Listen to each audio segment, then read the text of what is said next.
Can't tell you how exciting it is to come out here and see such a great crowd that comes from all over the country to see this cohort, these innovators and their technologies, and I hope you brought a lot of money with you.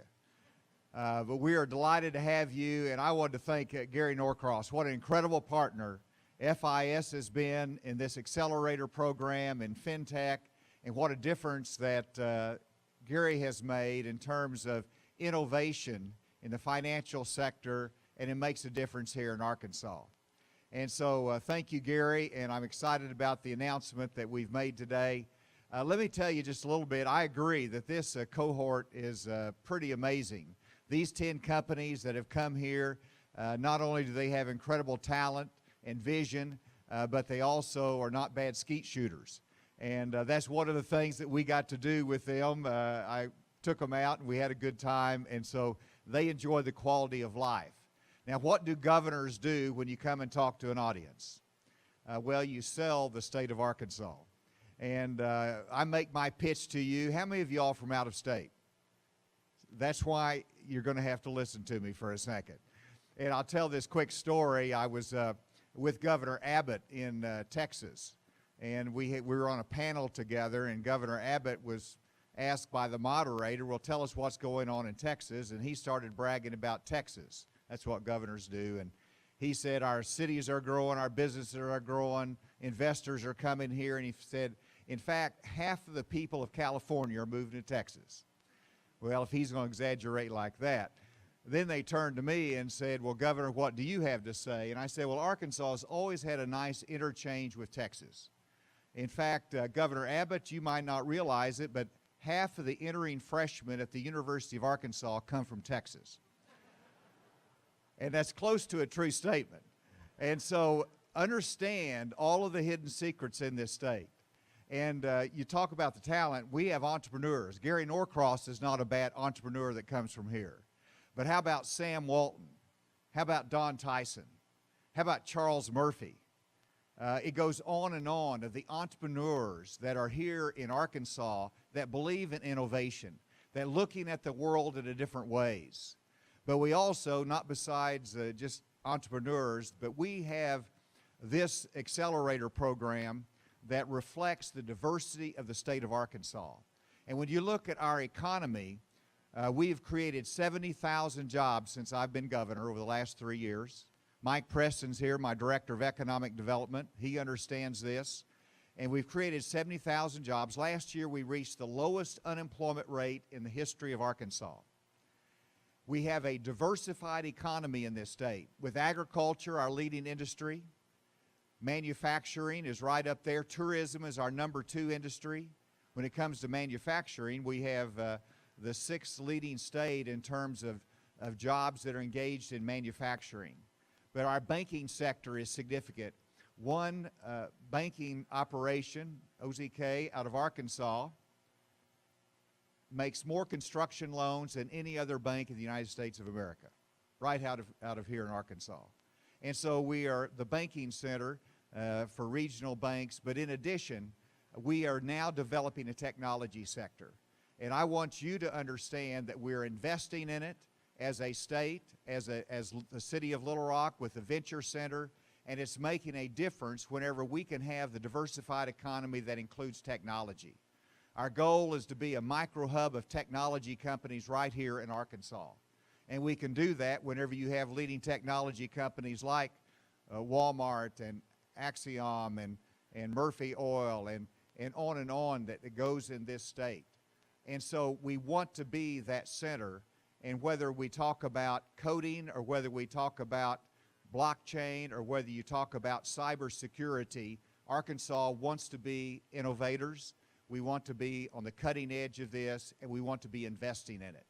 And so, Gary, I'm delighted to join in your announcement that we believe in this FinTech Accelerator, and we're delighted as a state to partner for the 4th year and to join FIS in making sure that this accelerator continues.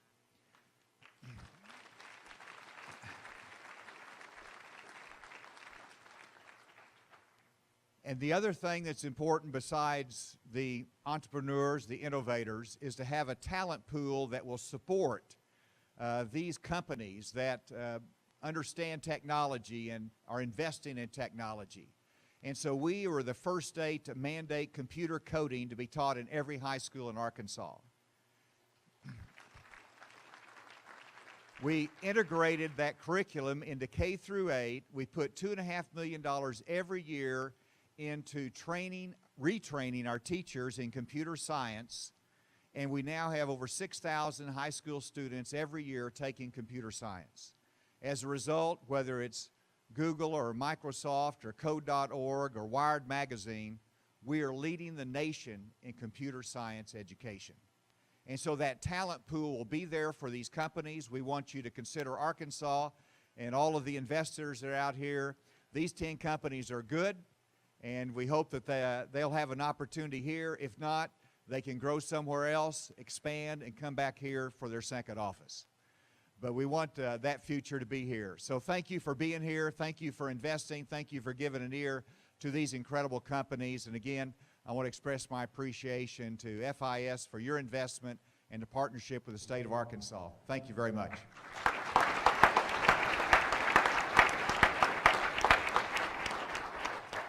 Ladies and gentlemen, from Los Angeles, California and Bentonville, Arkansas, please welcome co-founder and CEO of Bucket, Francis Huang.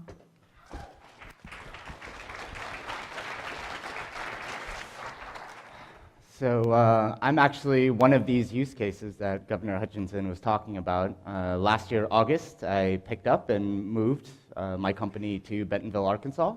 And we are actually going to be launching our company first here in the world, before anywhere else.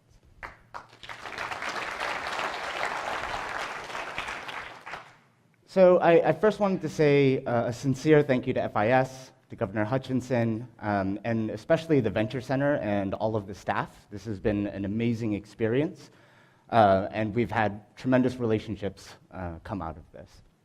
So my name is Francis Huang. I'm the CEO of Bucket Technologies, and our mission is very straightforward. What we want to do and what we're aiming to do is accelerate the world into a digital economy.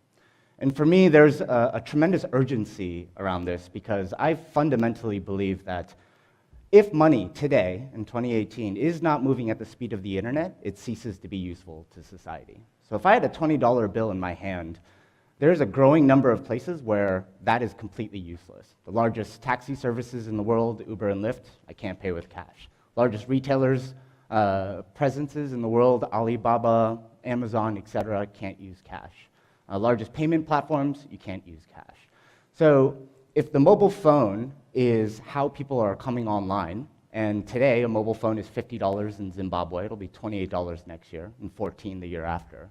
What that means is by the year 2025, we're going to have 5 billion more people plugged into a global commerce platform who rely almost entirely on a financial instrument that is fundamentally disassociated with the way that they can improve their livelihood. So this is what we set out to solve. So first is a level set. So I'm sure everybody in this room has heard the idea or the phrase that cash is dead. Well, if you look 2 layers deep, you'll generally find a payments company behind that statement. Where we like to get our data is directly from the source, so from central banks and from the Federal Reserve. And just last month, the chairman of the Federal Reserve, in essence, confirmed our data and our findings, which is the demand for banknotes and coins is not diminishing anywhere in the world, including the United States. And this creates a troubling trend. So the fact that coins are made out of actual metals and tied to finite commodities, the cost of the management of coins and cash can only increase over time. And with the rise of oil and gas and things like this, it further compounds the cost ineffectiveness that cash plays in the modern economy. So before I get into the tool that we built to solve this entire life cycle of cash, let's frame the problem that we're tackling. So there are 2 primary tenets. The first is environmental and societal, and this is pretty straightforward. And I'm not talking about inefficiencies in terms of coins usually cost about twice as much to make as they're worth. I'm talking about the fact that for every $100, between $100 and $200 worth of pennies or nickels that we create, we're putting 2.5 tons worth of environmental upstream waste into the atmosphere. So if you take a step back and think about just how much you care about your coins, it seems like a disproportionate means of waste for the value that you're getting from that. And that's quite simply because coins are made out of nickel, copper, zinc, steel. And in order to cut costs, places like the European Union have switched to bimetallics that no longer can be melted down and separated into the commodities and are about twice as polluting as regular coins, copper and zinc, are to mint. And the second tenet is the most obvious, which is financial. But some of these findings and statistics within this space are pretty staggering. So this is really where everything begins, right? It costs 1.7 cents to make a penny, and it costs almost 8 cents to make a nickel. And this is before you transport it anywhere. This does not include management, operations, security. This is purely to mint the asset. So it's a losing proposition day one. And how this trickles down to our everyday lives first makes a stop at banks. So with banks, the cost of coins and cash is between 5 and 13% of total bank expenditures. And that's crazy if you consider the fact that we have $70 trillion in checking, savings, CDs. We have $1.8 quadrillion in derivatives, and only $8 trillion in cash and coin. And it still represents upwards of 13% of total costs. The next stop on the life cycle is retail. So the only place you and I ever really interact with cash is when we're taking it out of our purse or our wallet to buy something, right? Which means that the majority of the world's physical money will be moved by and through retail stores. And the cost of cash to retailers is generally around 9.1%. But I think an important dimension that isn't talked about, and arguably, in my opinion, more important, is time. So a typical fast food restaurant will process 50 transactions per register per hour during peak hours. If you were to remove coins from that transaction, and most fast food do about 35% of their volume in cash, if you were to remove coins from that picture, which is about 8 seconds per cash transaction, essentially you can push through another 11 transactions per hour per register. Now, that doesn't sound like a world-changing number, but if you were to overlay that over McDonald's footprint, for instance, they have 36,000 stores, essentially McDonald's would sell, with just 2 hours of the day, no coins, would sell an additional 1.2 million meals, or $6.6 million in additional revenue, purely by the fact that the time it takes to deal with coins is drastically inefficient. So we, in this room, is really where coins end their life cycle. So rich or poor, all digital, heavy cash user, it doesn't really matter. All of us have a coin jar at home. In fact, in the US, over $13 billion every single year goes completely idle. And what that is my coin jar at home multiplied by 128 million households, right? But there are 1.6 billion households in the world. And when you look at this on a global scale, we're talking about hundreds of billions of dollars every single year of liquidity that's not being put to use in the economy. One of the staggering facts that I learned by talking to a company in Pennsylvania who collects precious metals out of landfills is that every single landfill, on average, every year they will collect about $250,000 of free money, just change. That means us in the US, on average, throws away about $62 million a year worth of money. That's how much coins make no sense. So the solution is Bucket. What we've done is look at where cash exists most, which is at retailers, and we've built a two-pronged technology that essentially allows you to never deal with coins, retailers to never have to operate, manage, secure them, and banks not have to replenish those retailers. But instead of me just telling you how it works, we actually have a video.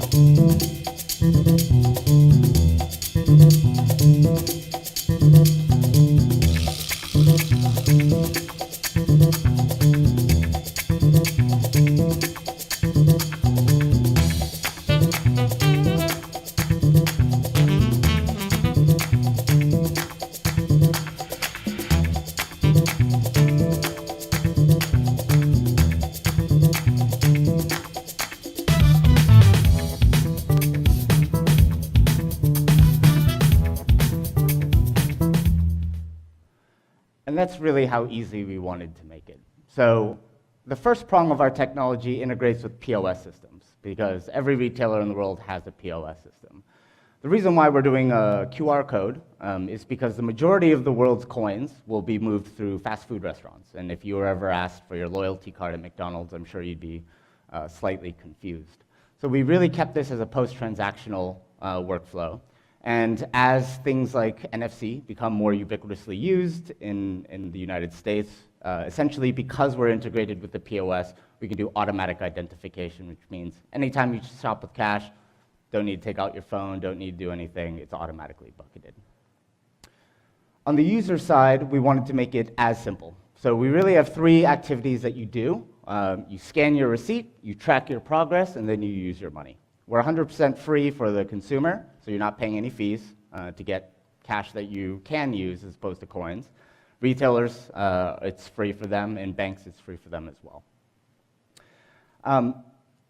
And this is a summary of that use case that I gave earlier, but in essence, by eliminating coins and using Bucket instead, we can see, generally speaking, around a 23% increase in efficiency, which, if there are engineers in this room, you know that is a huge increase in efficiency. And on average, each retail store will save about 12 minutes and 30 seconds every single hour that they're using Bucket. We're launching here in Northwest Arkansas, and Arkansas first in the world. We are currently in a private alpha.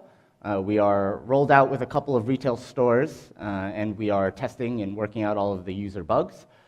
Beginning in August, we begin our general rollout. We'll be rolling into larger fast food chains, larger mass merchants, etc. And we're doing so with some pretty cool marketing stuff. So for us, we are a consumer-activated product. So the cashier is never going to say, hey, do you want to bucket the change? And this is by design, because if I haven't heard of Bucket, my next question is, what is that? And then 3 minutes later, we've defeated the purpose of speeding everything along. So instead, we said, we'll take on the responsibility of having the consumer, every time you whip out a dollar bill, simply say, bucket the change, and we'll handle the rest. We're doing this in Northwest Arkansas first because it's a captured market. So even if I were to take out a billboard, essentially, because everybody there lives, works, and plays in that region, everybody that sees the billboard is exactly who I want to see the billboard. We'll be doing at-register signage and stickers so that people know where Bucket is available. And later in the year, we'll actually be launching in partnership with the People's Party and the Monetary Authority of Singapore. So Singapore is our second market, and it represents our expansion into Asia. And we are also entertaining 2 banks, one in Czechoslovakia and one in Peru, that would essentially complete our global network and allow you to bucket anywhere you are in the world. So if we are a consumer-activated product, how do we plan on user growth and actually distributing? So this was architected carefully as well, and it modeled very much similar to how Uber expanded. So when Uber started in San Francisco, there was a very steep learning curve. They had to teach everybody here how to call a taxi again from scratch. But by the time they got to Little Rock, none of that messaging was there. Everybody knew what Uber was. We're just waiting for it to turn on. Essentially, that's what Bucket has the same utility for. In Northwest Arkansas, you still have your Taco Bell, Starbucks, Walmarts, McDonald's of the world. So essentially, once we prove the proof of concept, we simply cut and paste across their footprint, each respective retailer's footprint, and there are your implied additional revenue, cost savings, et cetera. But this also allows us to launch in concurrent cities at the same time, and to do so overnight with a foundation of retail distribution. So how do we make money? We wanted to make the most stable source of revenue possible. So essentially, we went out and searched for banks that were that fit 2 primary characteristics. 1, very forward-thinking. 2, cash light. So our first partner bank is Sutton Bank, based in Ohio. They are Square Cash's bank of record. So they're very progressive, but cash light. Essentially, they viewed Bucket as a very low-risk balance sheet. To give you an idea of just how big that balance sheet could be, by year 10, we estimate we should be bucketing no less than $166 billion a year. And essentially, we give custodianship to the bank. The bank is FDIC insured. They manage all of the money, so the users can sleep tight at night. And we act as their program manager, telling them where that money needs to go. In exchange, essentially, we get between 2.7 and 3.5% of all of the monies that we bucket, right? Because the act of bucketing is a measurable event to say that you've virtualized physical currency. In years 5 to 10, we expect that service fee to go upwards of about 7%. Which brings me to my target market. So cash doesn't belong to any one demographic. It doesn't belong to Asians or Hispanics or 65 and older. Cash belongs to all demographics, and it means something to everyone. So our actual core demographic is the physical asset itself. So there's $500 billion in the world in real time of coins circulating. Economic theory suggests that M1 money, which is cash and coin, will circulate through an economy 7 times in a given year, which actually means the $500 billion worth of coins in the global economy have a velocity of around $3.5 trillion. That is what we're looking to capture, abstract, virtualize, and allow people to get access to digitally. When we expand our value proposition to include banknotes as well, and then we officially then evolve into a real-time currency capture and virtualization platform, we in essence add another $7.6 trillion worth of liquidity multiplied by 7. So working with organizations like the US Treasury and some pretty renowned international economists, in fact, one we've hired to come and head up our global finance. He comes by way of T. Rowe Price and the US Treasury. We feel very comfortable with the model that we've built in the sense that we are a design and build once, deploy everywhere in the world product. We're all software, so no infrastructure. And essentially, with crazy amounts of discounts, assuming that only 20% of the cash transactions are ever bucketed, and we fall far short of our objectives in distribution, we're still bucketing no less than $166 billion a year. Take 3.5% as a revenue stream for us, and essentially we're still a $6 billion net present value company. So I'm a huge proponent of blockchain. I believe it's the future of the transport of money. This is definitely a deeper philosophical conversation that you can find me off on the side and we can crack open a beer and get into it. But essentially, I've brought this company to utilize the best aspects of blockchain.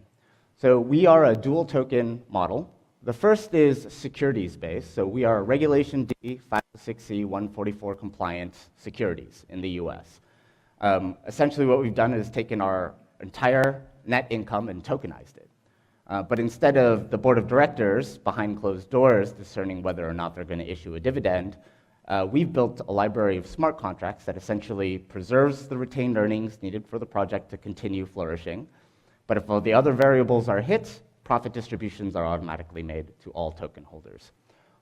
We have 2 different blockchains. One is written asynchronously too for audits and queries, so that if you are a token holder, you have full 100% transparency to audit what we issue as a distribution to make sure that you are getting what we say you will be getting.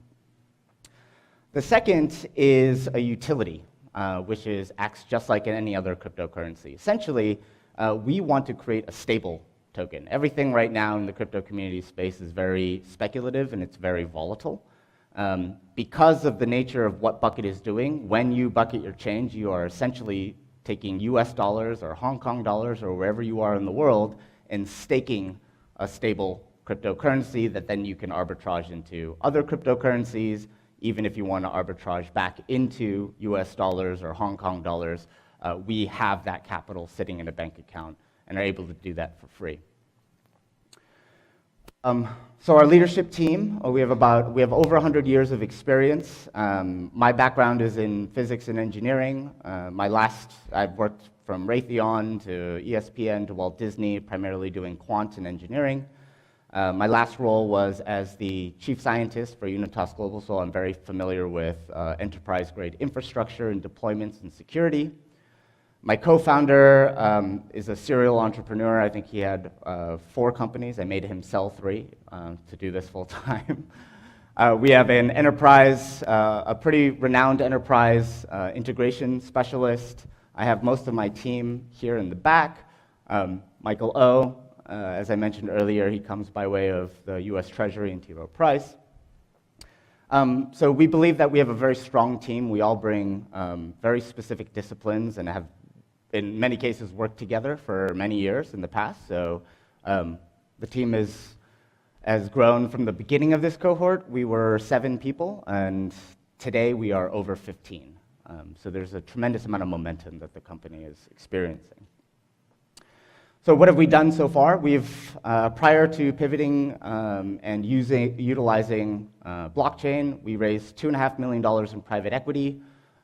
This comes everybody from William Hayden McElroy, which is one of the founding families of Fayetteville, to CCF Brands, which, whether you guys know it or not, will likely, if you eat eggs in any way, most likely they're involved in that supply chain at some point.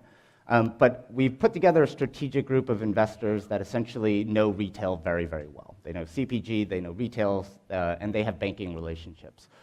So they have been our champions, and they've been very active investors in helping us prep and get ready for launch in Northwest Arkansas. And come August, what we hope is that all of you bucket your change and help do away with this inefficiency of coins. If you are a bank and would like to alleviate some of the costs associated with your commercial banking, we'd love to talk to you and try to get Bucket as a free service into your retail portfolio. And otherwise, join the revolution. Thank you.